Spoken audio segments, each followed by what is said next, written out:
هالأكلة دائما بتفوز وبتزين سفرنا. ما شاء الله على القرمشة. تعالي أقولك كيف بتطلع معك هيك مقرمشة وبتضل وقت طويل.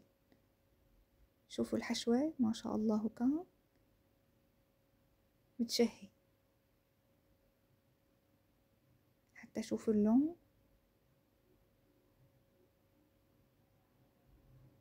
يعني ما حدا ما بيحب هالأكلة. أول شي عندي ورق رقايق أوزي، إذا بتحبي تعمليه على إيدك أو بتحبي تشتريها جاهزة من السوق. بغطيهم أنا هون ببشكير رطب شوي. رز ببازاليا أكيد كلاتنا بنعرف نطبخه، بده يكون هون بارد، ما بده يكون عندي شي سخن أبدا حتى ما ينزع ورق الرقايق. كل المواد بدها تكون باردة حتى المكسرات واللحمة. عندي هون زبدية، انتي بتختاري الحجم اللي بتحبيه حتى نشكل فيها صرة الأوزي. طبعا هون نفصل الرقايق عن بعضها، حصرا بدي اخد ورقتين، واحدة بالطول وواحدة بالعرض، شايفين؟ او اذا انتي عندك اياهم بالبلد اللي انتي فيها مدورين تاخدي ورقة واحدة مدورة، تجي هي المدورة اسمك بشوية صغيرة من هي. طبعا المكسرات مصفاية من الزيت وباردة حتى ما تشقق عندي ورقة الرقايق، واللحمة نفس الشي.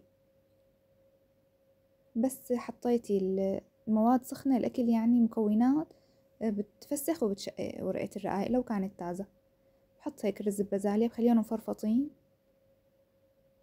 بعدين شي إنه هيك كبسة خفيفة كنار المعلقة، ما بضغطهم كتير. بسكرها هيك مثل الصرة، هي اسمها صرة يعني.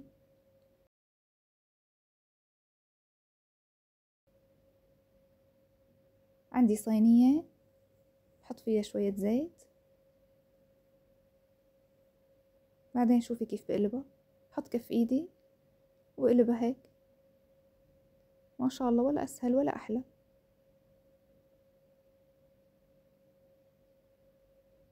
هنساوي واحدة تانية. طبعا أنا هون عم بتعذب لأني لابسة كفوف بفصل الورق، سرعت لك شوي الفيديو. هون على مهلي بنزلها بالزبدية، خليها مرحرحة يعني ما بشدها. ورقة بالطول وورقة بالعرض شكل زائد هيك، بخليها مرتاحة بقلب الزبدية. بحط أول شي مكسرات حتى وقت نقلبها تطلع عندي هيك طبقات. بعدين اللحمة،